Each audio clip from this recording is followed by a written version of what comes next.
I am so pleased and honored to have the opportunity, you can't hear me? To have the opportunity to introduce to you our rock star, Attorney General, Leticia James.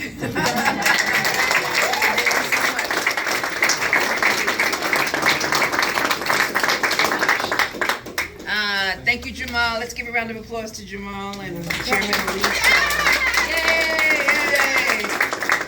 So it's Leticia, but everybody calls me Tish. So it's great to be here. Any Democrats in the house? Chemung County? Yeah. I'm in the right place? Yeah. Good. Chemung. Chemung. Elmira. Now what? Elmira, New York. Elmira, New York. What you know about Elmira? I'm sure you're going to tell me. So first, let me just say, this morning I was in Syracuse. I attended a funeral of a 17-year-old girl who 10 days earlier had just graduated from high school. She went to a store at 10 p.m. On July 4th that evening and was shot in the back twice and died. So I had to go to Syracuse to talk to the young people, to talk to them about gun violence, and to let them know that there was another way. And also to talk about individuals in Syracuse who were afraid to speak out, who were afraid to snitch, afraid to talk to law enforcement, despite the fact that I believe some of them knew who the assailant was. That's a sad thing. And it was important that they see me and that I talk to them about gun violence, and that I've been to too many funerals all throughout my career, too many to count, of young people who have laid before me and parents who I've had to hold in my arms as a result of senseless gun violence.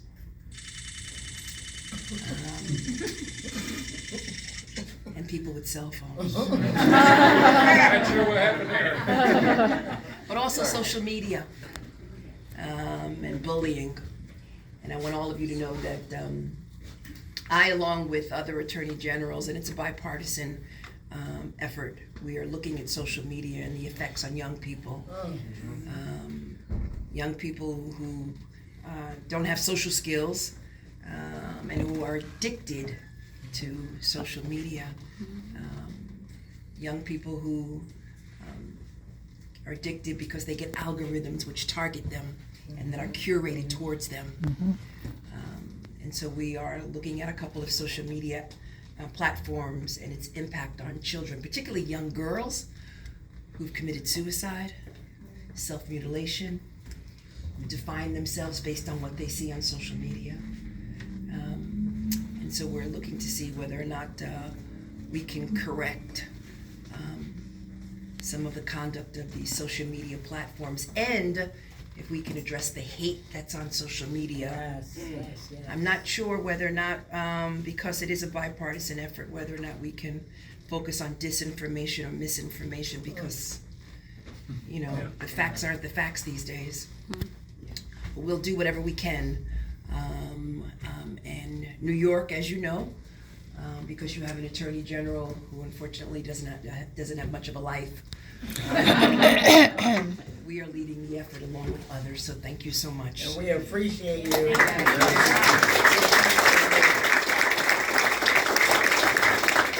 I want to thank Chairman Malik for all that he is doing. He certainly is a history maker and a freedom fighter, and let's give him another round of applause. He's done an incredible job, a masterful job leading this committee, and we're thankful for his dedication to the Democratic Party. And I know that it is difficult out here. I know that it is challenging out here, but I applaud each and every one of you. I also have to recognize Jim and Mary Carr. Yay! And their tireless effort and persistent help makes Democrats better across New York every single day. And my friends, from the bottom of my heart, I thank you for the work that you do. I know that it is difficult. I passed a couple of signs. Yeah, you all have kept the faith, and you keep meeting, and you keep fighting for democratic values and for all that we believe in, and you are on the front line. And I know that it takes courage, but I just want you to know that this Attorney General obviously believes in all that you do, and I'm thankful each and every day for the hard work. It takes courage to stand up to individuals and to swat down the big lie. It takes courage, obviously, in town and at schools and at meetings and even in church. It takes courage. It takes courage to keep driving past places where you see the signs like I saw today, yard signs that attack our basic principles and our basic freedoms and our liberty. It takes courage, obviously, to stand up and speak truth and to talk about facts that are undebatable, but nonetheless people unfortunately dismiss them. But nonetheless, I applaud each and every one of you, and I am truly honored and privileged and humbled by this outpouring of support. And I just wanted to say thank you from the bottom of my heart, because I know that it takes courage, obviously, to stand on the side of justice. I wake up each and every day standing on the side of justice, representing the Constitution and defending the Constitution and defending our beliefs each and every day. So I know that some of you are overlooked. We're under assault. Our values are under assault. We've seen recent decisions from the United States Supreme Court decision that make you want to scream. But nonetheless, we've got to continue. We must persist. Because we are on the side of the angels. We are on the side of righteousness. We are on the side of justice. We are on the side of the law, and we are on the side of the Constitution. And so with truth and facts, each and every time they're knocked to the ground, they rise. And so they will rise again, because we speak truth to justice, and we speak truth each and every day. And so I just really want to thank you again, and I want to tell you a little bit about some of the work that I've been doing. I've been a little busy, I don't know if you noticed. Just last month I went to Batavia and Utica. I visited Madison and Montgomery County, and as I indicated, I started my day in Syracuse to talk about gun violence with young people. And I joined with Governor Hochul. Did you see her editorial today, her op-ed in the New York Times today? She wrote a wonderful op-ed today in defense of red flag laws. Yes. And it was a wonderful op-ed, and we are really proud of her. Our office defends these red flag laws. For those of you who do not know, red flag laws basically allow law enforcement officers to take guns away from individuals who are a harm to themselves and or to others. And following the Bruin decision in the United States Supreme Court, our governor obviously has today wrote a wonderful decision about her history and about all that her family has done to address the needs of individuals who are struggling with mental illness, and individuals who have been victims of domestic violence, and individuals who might be a harm to themselves and others. And that's why, as the Attorney General, we go into court each and every day to defend the red flag laws and defend the laws of the state of New York. And as the chief law enforcement officer, and as someone who has, in the city of New York and throughout the state of New York, has witnessed individuals who have committed harm to themselves with guns, individuals who have committed suicide, individuals who unfortunately are struggling with mental illness and depression, it's really critically important that we have these red flag laws in place. And so I want to thank the governor of the state of New York for that op-ed today. I also visited, and tomorrow in Owego County we'll be visiting a rehab center, and I've been visiting rehabilitation centers all across this state because as when I ran for the office of public advocate, Attorney General, I made a commitment to families of those who were struggling with the opioid addiction, and I made a commitment that I would go after and file the most extensive lawsuit against opioid manufacturers and distributors. And in fact, we did just that, and we settled that case to the tune of $2.6 billion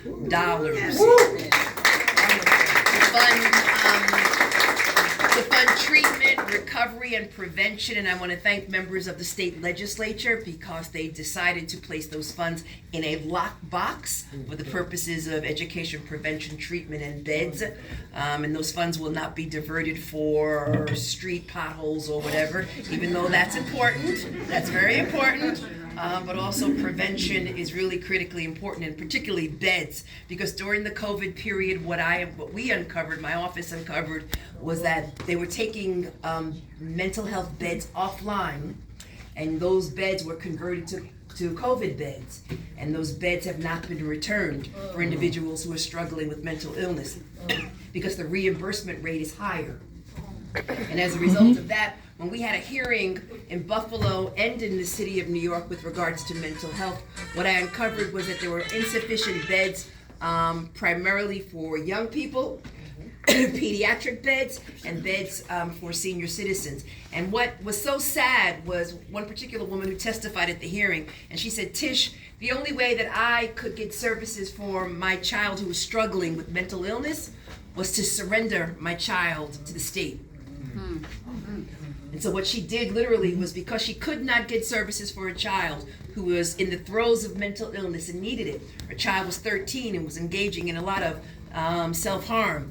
She literally just left her child on the steps of a hospital in Buffalo. And that was the only way that she can get services. And in a state as rich as New York, that really should not be the case. And so these funds, these $2.6 billion funds, thank you, my love, $2.6 billion in opioids funds will be used again for prevention, treatment, and beds to address individuals who are struggling with mental illness each and every day here in the great state of New York. And I'm here to announce that in Chemung County, hundreds of thousands of dollars will go to this county for that purpose. And there is more to come.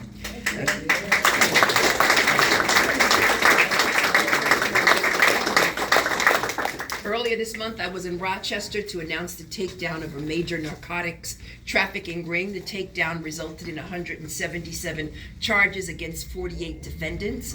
The trafficking network operated across all of upstate New York. We seized more than 10 kilograms of fentanyl and more than 10 kilograms of cocaine with a total value of more than $9 million. We also seized illegal firearms, including assault weapons and ghost guns. What are ghost guns? Those are those unserialized guns which pose as a threat to our law enforcement officers. They're unserialized and they're undetected. And you can basically manufacture a gun online, which is ridiculous. And so just a few weeks ago, my office took an additional 3,000 guns off of the streets. Why? We seize basically money from all of these takedowns of individuals who are engaging in illegal activity. We take those funds and we use them for gun buybacks. Some law enforcement officers say to me, "Oh, Tish, gun buybacks, those are your grandmother's guns." Well, as of today, we have removed over 7,000 guns off of the streets of New York, and they've included assault weapons as well as ghost guns. So those are not your grandmother's guns. 185 assault rifles through our first ever statewide gun buyback on one given day. We hosted 9 gun buybacks across every region of the state in one day. Keeping our community safe is my top priority, and I believe in standing up for the Second Amendment. In no way does this infringe upon an individual's Second Amendment right. But I also need your help, my friends, because we have a new threat on our streets: xylazine. What is xylazine? Xylazine is an animal tranquilizer which eats away at your skin. And individuals right now are unfortunately mixing cocaine and fentanyl with xylazine. Xylazine is legal because it's an animal tranquilizer. It is not illegal. It is a legal drug for animals.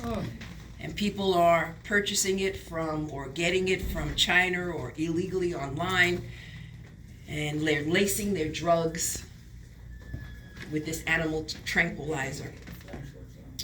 And I'm proud to lead a bipartisan coalition of 39 attorney generals, because it's not just affecting New York, but it's all across our nation now, to protect communities from the dangers of xylazine. And in fact, on Tuesday, I will be attending a meeting at the White House because President Biden recognizes this problem, and he is going to be announcing a national response plan to xylazine across our nation this Tuesday, and it will include a wide range of issues. Xylazine is a powerful animal sedative, and on the street it's known as tranq.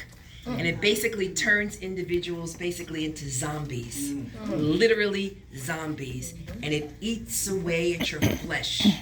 And so what the president is focusing on, obviously, is trying to reduce the amount of drugs that are coming in, xylazine coming into this country, doing some data collection, some evidence-based prevention, treatment, supply reduction, and also some research here in this country, some best practices with respect to treatment, and also wound care, because a lot of physicians just don't know how to deal with the wounds that they are seeing, again, as a result of individuals who unfortunately have been, or who are addicted to tranq.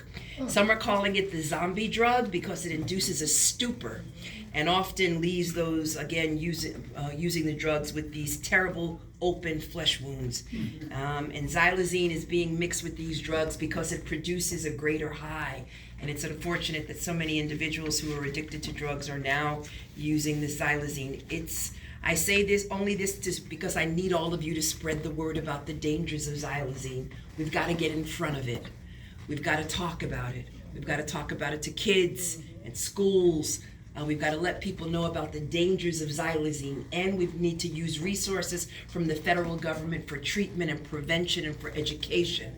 We cannot sit idly by and allow this new drug called tranq, to destroy our communities. And so I'm urging, please, please, please, I need your help. I'm also, as you know, very much focused on children and seniors. And last week, I'm sure you saw, we announced a lawsuit against Centers Nursing Home, which operates 4 nursing homes across New York State. And I was particularly disturbed about the conditions that we witnessed at these 4 nursing homes. These owners for years have engaged in a pattern and practice of fraud, self-dealing, illegality that caused significant harm to residents. They diverted more than, ready, $83 million in Medicaid and Medicare funds to enrich themselves, their families, and their business associates through a network of businesses and fraudulent transactions, rather than use taxpayer dollars to unfortunately increase staffing for residents as it was intended. And you should see some of these seniors. They were skeletal. They had bed sores. There were some that were suffering from dementia who were on the streets by themselves. They were naked. They sat in feces and urine. Their beds hadn't been cleaned or they hadn't been changed in days. And then I find out that one of the owners bought a damn airline with $83 million. It's unconscionable. So we brought lawsuits against these individuals, and I'm proud to say that a judge most recently has decided to appoint a monitor, a financial monitor, and a monitor with respect to the operations of these 4 nursing homes. And there are other nursing homes that are in my eyesight across the state of New York. When it comes to senior citizens, that's a sore spot of mine. And so if you harm seniors and you harm children, and I become aware of it, then you can best know that I will use the law both as a sword and as a shield to protect vulnerable populations such as seniors in nursing homes who are all by themselves. And because you use public dollars, those public dollars are there for the protection of seniors and not to enrich you. So please send a warning to any nursing home owner that you know that if they don't clean up their act, that you've got a friend known as Tish James who is willing, ready, and able to come and inspect.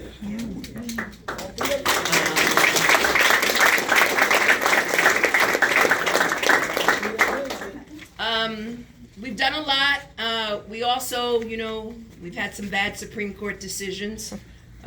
standing up for the LGBT plus community.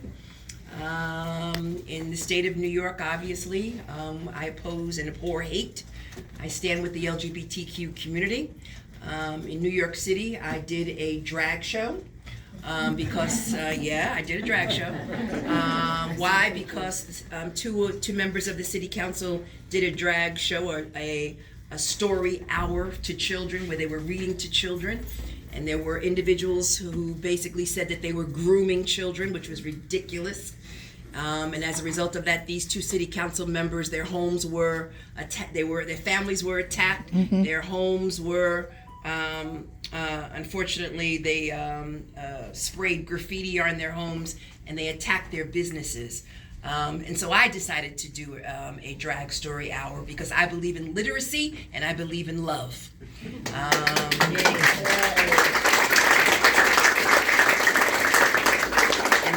And of course, this was not an attempt to groom any child at all. This is an attempt to read a book to a child by a butterfly. And there's nothing wrong with that. And also I believe in health affirming care for members of the trans community, which is really also critically important. I also believe that we should do all that we can do to reduce student debt, crushing student debt from individuals here in the state of New York, and we are doing all that we can do to reduce state debt.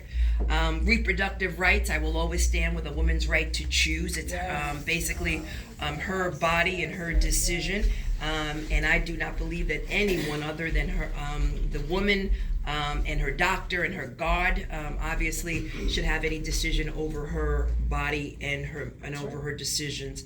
And so I believe that individuals should have full autonomy over their bodies, and I will support a woman's right to choose each and every time. And then lastly, I believe, obviously,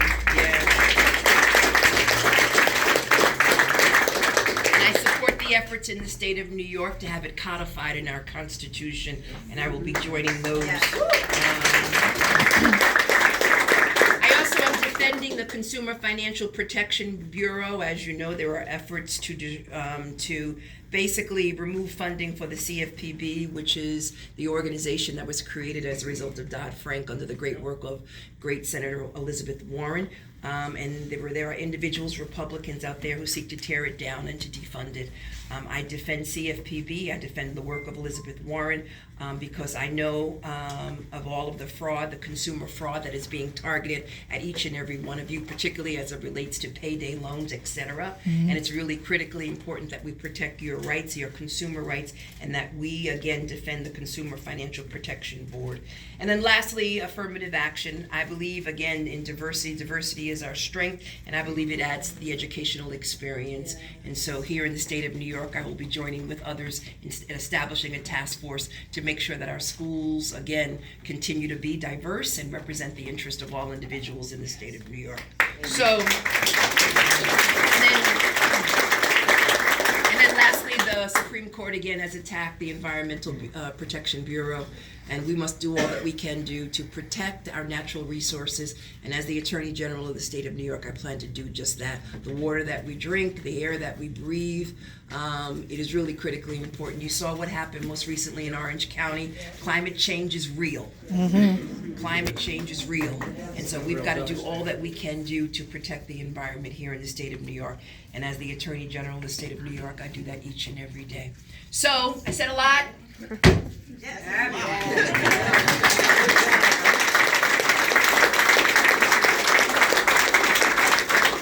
Chairman, can I take some questions? Absolutely. Questions? Yes, ma'am. Well, you're looking at private nursing homes. Are you also looking at nursing homes that are run by counties and hospitals? Yes, all nursing homes. Good. Okay. Do you have any in mind?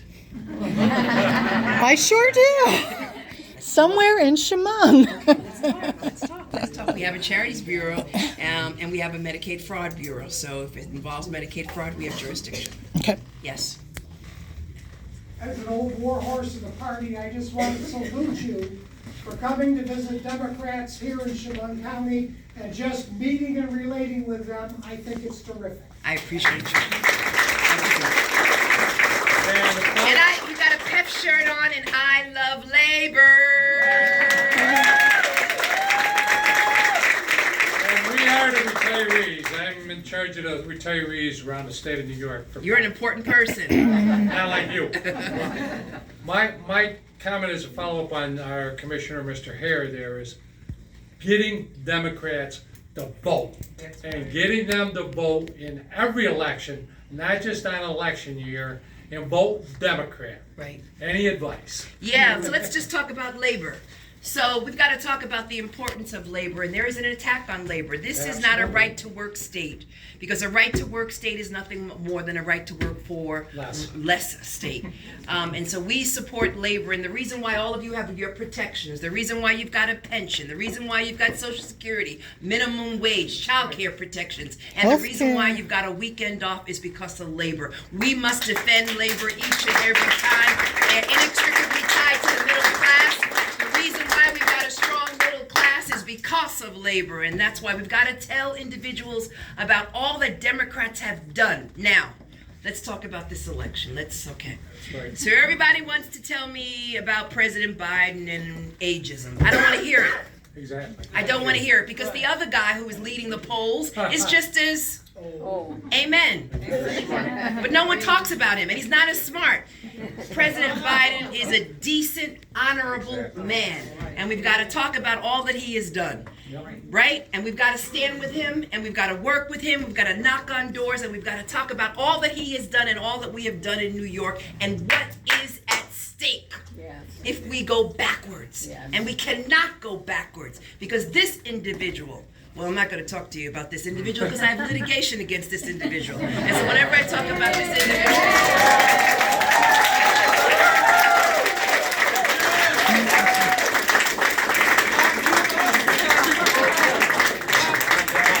That's the biggest applause of the night. In civil, my trial is scheduled for October 2nd. We are seeking $250 million, and we are also seeking injunctive relief in that he and his family members not do business in the state of New York. Now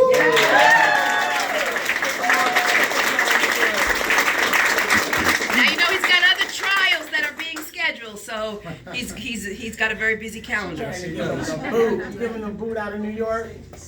No comment. I just want to echo everybody. Yeah, there you Thank you very go. much for joining us this evening and providing all this insight. My question is, you seem to get involved in a lot of smaller community actions and with the lawsuits with the retirement homes and stuff. So my town is a very small town, like we're 3,400, somewhere around there, Jim.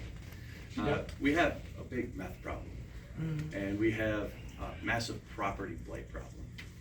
What kind of tools can we make available not only to our law enforcement, but to our zoning officers to be able to help clean this stuff up instead of bringing them in front of a judge? And when they come in front of the judge, they just tell the judge to F off, and there's no repercussions. How can we turn that page? So we need to talk about a criminal justice system which focuses on rehabilitation, and we also need to talk about all my housing initiatives. During the foreclosure debacle, we sued a number of banks, and as a result of that, we have some resources available. So what I've been doing as the Attorney General is taking those resources and using it for intended purposes, for certain missions, to do rehabilitative justice, to talk about, focus on an individual and provide a more holistic approach to the criminal justice system as opposed to just locking them up. Taking individuals who unfortunately have been addicted to drugs and using them to build things, build homes, rehabilitation, stuff like that. So we have resources available, and I would like to talk to you further about how we can work together to assist you in your effort in addressing meth. And, again, that $2.6 billion is for that purpose, and it's supposed to go to each and every county. And one of the things that I'm trying to do, working with this task force, which is responsible for the distribution of the funds based on the number of people who are chemically addicted and or mentally ill, is for prevention, treatment, beds, etc., and housing, which is so critically important. Supportive housing, residential housing, treatment, all of that and more. That's what this $2.6 billion. And so if some of these funds I can direct your way, I will join with you to do just that.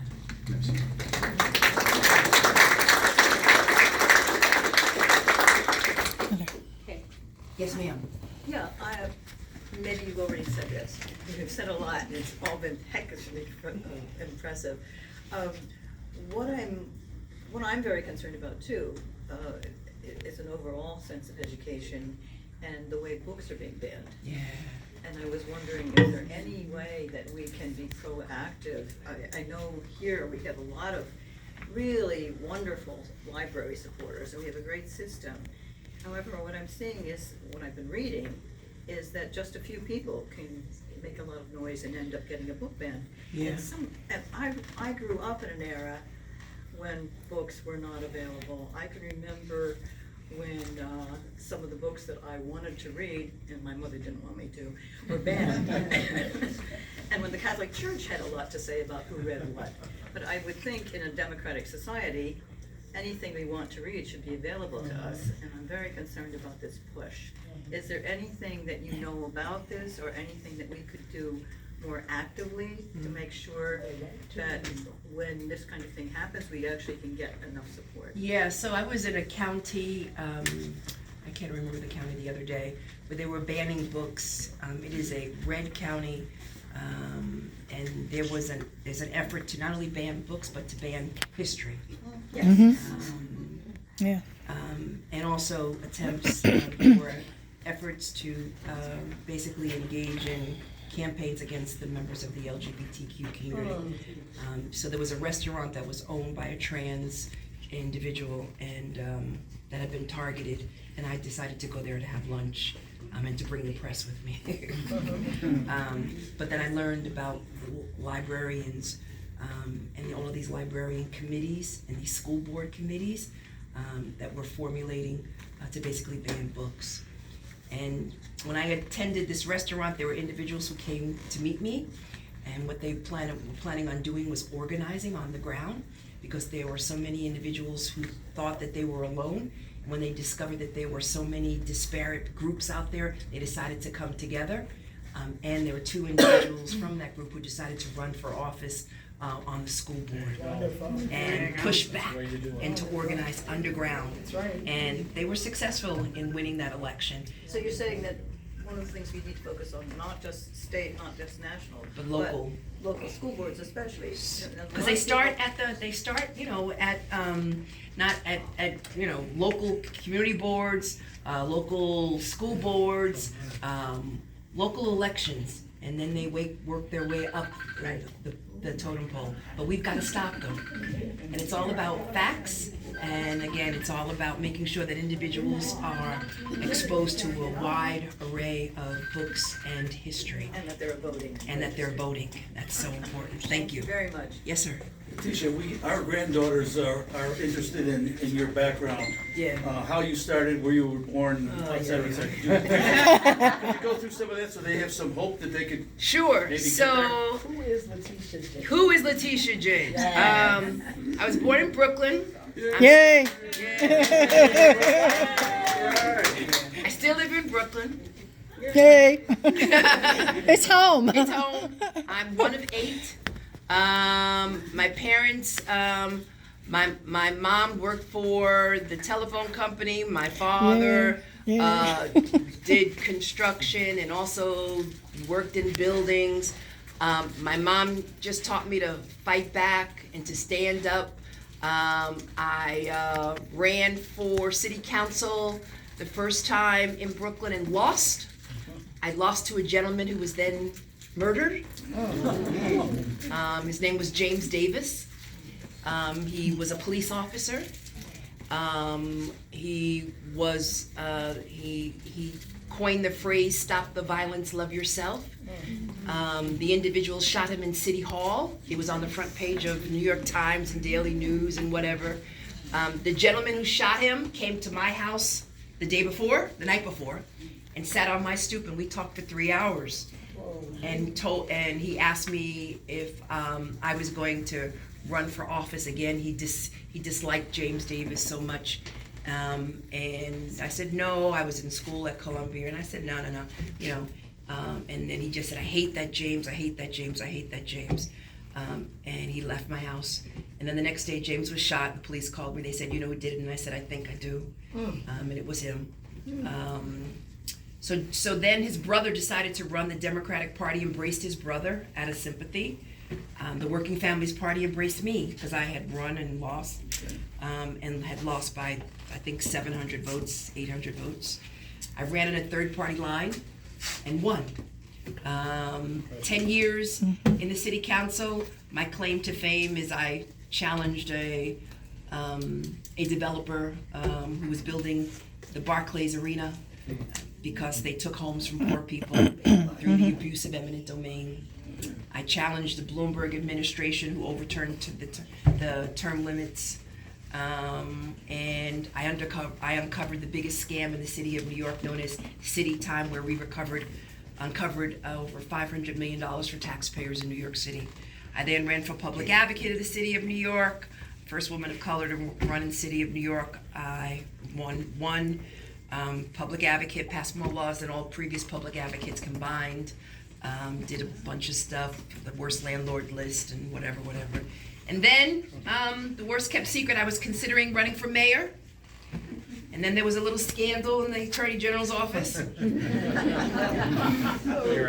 And, you know, they said, you plan and God laughs. Well, I changed my direction and I ran for the office